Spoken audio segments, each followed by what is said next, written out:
Assalamualaikum teman-teman. Hari ini kita akan makan soto ayam bumbu sederhana. Yuk, ini kita kasih dulu jeruk nipisnya ya.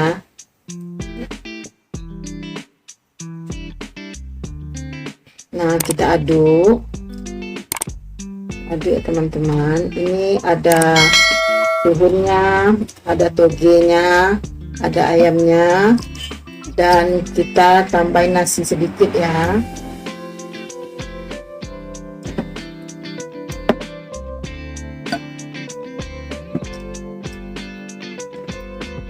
Bismillahirrahmanirrahim.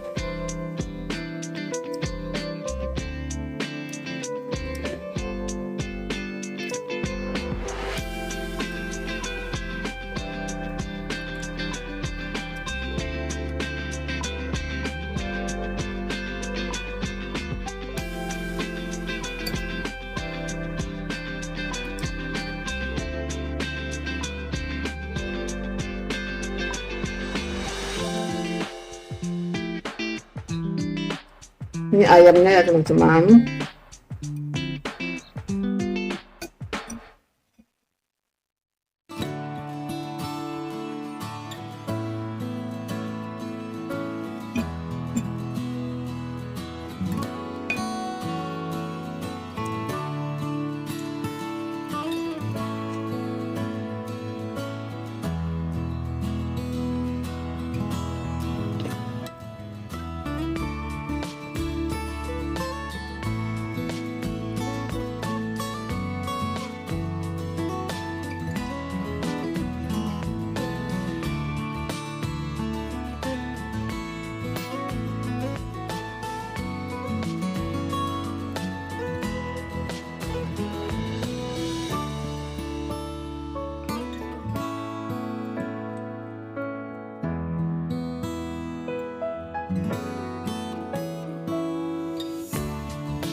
Terima kasih ya teman-teman telah menonton video saya ini. Jangan lupa ya teman-teman, like, subscribe, komen, dan share. Assalamualaikum warahmatullahi wabarakatuh.